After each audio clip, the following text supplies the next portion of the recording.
I thank the gentlelady for yielding time. Madam Speaker, I rise in opposition of today's rule. Madam Speaker, before I came here, I was listening to the debate. I listened to Congressman Gallagher, a veteran, come to the floor and talk about an idea that he has. An idea that here we are, Afghanistan collapsing, and thousands of Americans in Afghanistan trying to get out. Here we are called back for a special session. All his previous question would say is that we'd have to have a report every day on those Americans. That we wouldn't pick a timeline until the mission is finished, the people would be able to be brought back. As I listened to his passion speech, I waited for the response. I listened to my friend on the other side. He respects Mr. Gallagher, but he could not turn the floor over. Because if the floor was turned over to Republicans, instead of changing the election law, spending $5 trillion, they would put the American public first. God forbid we would do that. Madam Speaker, I heard the Democrat on the other side say we could not turn the floor over to Republicans to let the American public know how many Americans were there. Devastating, devastating to allow that to happen. This week, the House is in session for the first time since Kabul fell to the Taliban. What's happening in Afghanistan is a disaster for America's security and credibility. Not for just today, not for next week, but for decades to come. Other countries are questioning whether we have the resolve to honor our word because of the bungled withdrawal.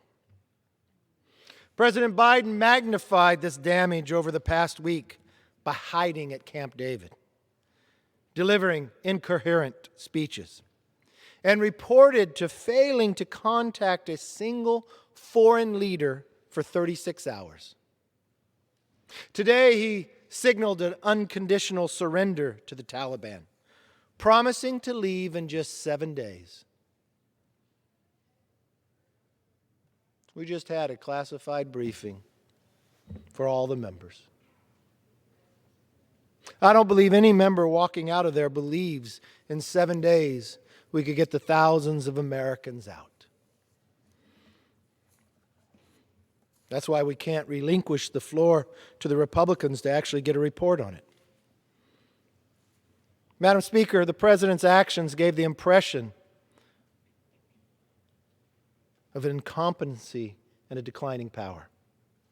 This week we learned that the Taliban seized millions in U.S. weapons, making them stronger than they were 20 years ago.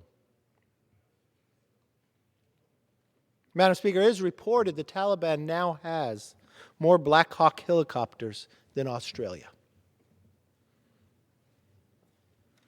Military missions should be dictated by our nation's interest, not by our enemies or arbitrary timelines. And right now, there's no greater national priority than getting our people home. But I just heard from the Democrat on the other side that we could not relinquish the floor to allow Mr. Gallagher, a veteran's previous question, to come up. Because that would be dealing with the nation's interest right now. No, we need to deal with the Democrats' priorities right now. And as I look around, I see our allies responding to this crisis with the seriousness it deserves. Madam Speaker, the Speaker called us back here. We're not the only body of power that's been called back. In Britain, Parliament returned from its summer's recess. You know what they're doing, though? Working on emergency session on this current situation to get their citizens home. In France, President Macron is trying to rally the UN Security Council. This House should be correcting this disastrous record left by this commander-in-chief and proving that America never abandons our people or shrinks from defending our interest. Madam Speaker, that's not what I heard on this floor. I heard a direction, Madam Speaker, by the Democrat leading and charging of this right now, that we could not relinquish the floor simply to Mr. Gallagher's request of letting America know how many Americans are there, and don't put a timeline until every American comes home. We should be doing nothing else on this floor until every single American is home. Democrats called us back for an emergency session, this first session since Kabul fell to the Taliban. But faced with a national security and credibility crisis in Afghanistan, they have done nothing to plan to address it. We were allotted 90 minutes, and oh my God, we went over 15 minutes, but we made sure then the Democrats had to shut that meeting down, that members of Congress could ask no more longer questions, because we needed to get back to the floor right now. When history writes about this day, they'll talk about the entire week. They'll talk about last night, how Congress worked late into the night, actually ordered food to come in, was in the Speaker's office for late hours, spent their day calling other members, twisting votes. We had reports that the President called people, that former presidents called people, that people were threatened, that their spouses were threatened about jobs. We heard that they were threatened even in their own campaign. But what were they threatened about? Was it anything to deal with Americans coming home? No, it was about this rule. It was about what we're bringing up right now. The reason we had to stop our briefing, because we had to come to the floor to deal with this. So what are we talking about? $5 trillion of hard-earned taxpayer money being spent on more big government. Changing election law to benefit one party over another.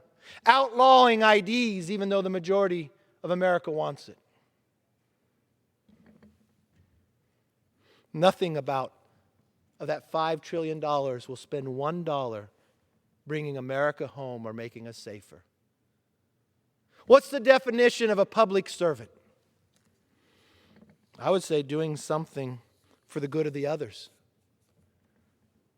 Madam Speaker, the party today of the majority and the Democrats here, their interest is themselves. To spend up late into the night while other nations are working to bring their citizens home. I want to know, Madam Speaker, as people walk into this floor and vote on this bill that they worked late into the night on, I want them to think about one thing. I want them to think about those American families in Afghanistan that were late into the night, not knowing if they could even make it to the airport, not knowing if they'll even get out, and wondering if the public servants were thinking of them. The sad answer is the majority was not. They were thinking of themselves. That is too important to deal with anything else.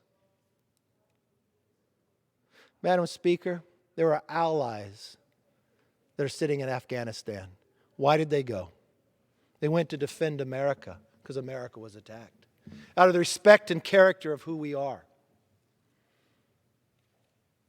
This body elected and respected around the world, in a time of crisis, doesn't speak of it, doesn't act about it, but only acts for themselves.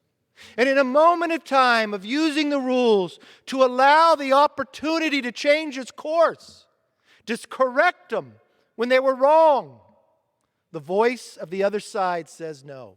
We could not turn the floor over to allow America to know how many Americans are there or to get a report on it. Just as they bang the gavel down that 90 minutes have come, you've asked enough questions, you can ask no more. Because we must get to the floor to pass $5 trillion and change election law. So the Democrats believe they can buy and change an election. Madam Speaker, if there's any moment in time to put an election aside, if there's any moment of time to put politics aside, I would have thought today was the day. I would have thought being called back that we could focus on what the rest of the world is focused on. So when the Speaker came to the floor to speak, I turned my volume up. Surely she was going to speak of this day. Surely she was going to talk about the Gold Star families. Surely she was going to thank those veterans and those who have served here, knowing what they are going through and what they're watching. You know what she said? Speaker Pelosi actually said, "Today is a great day of pride for our country and Democrats." Today is a great day of pride for our country and our Democrats. Let me be very clear, it is not. It's an embarrassing day for our nation. We are 3 weeks away from the 20th anniversary of 9/11. And this is what history will write. This is what you did with your majority. This is what you controlled. This is what you made sure you would not release the floor for the idea that Americans can find out how many are stuck in Afghanistan or how they're going to get home. I hope you're proud of that. Because this is what your leadership has done. This is what your leadership worked on. This is what the power of the twisting of the arm has delivered. The United States of America is not going to let terrorists dictate when and how we get Americans out. I firmly believe in what has been said many times, and especially by Abraham Lincoln: government of the people, by the people, for the people shall not perish from earth. If you believe that too and you are watching, I ask that you pick up your phones and you call. Especially if you're a Democrat. Because I do not think the leadership here represents you with what they're asking for. I know your love of this country. I know the thousands upon thousands of Democrats who served their nation, who served in Afghanistan. I know those who Americans are in Afghanistan are not just of one party. I would like to see both parties work on the issue, what's really before us. Can you not put politics aside? Can you not care for one moment that you can rig an election to get elected? Can you not care about making government so large that you're going to bring more inflation and trillions of dollars? That's what you spent last night on. That's what you spent the whole time on. That's what you brought us in for. That's what you closed the briefing on. That we couldn't ask any more questions. Time is up. That's what you're fighting so hard. That a veteran that served his country asked for a previous question to simply say, we can get a report of how many Americans are still there. And that we do not pick a date when we get out until every American is out. But I heard the leadership on the other side said we could not do that. We have to change the election law. We have to spend $5 trillion. This is what we came back for in a special session. This is what our mission is. So everyone who votes for this rule today, that's what you're voting for. That's what you're championed. That's what history will write. And no, it is not a good day. Maybe in your caucus you think it's a great day for you and the Democrats. It is an embarrassing day to America. It's an embarrassing day for this floor. And it's embarrassing that you would even move forward with it. I yield back.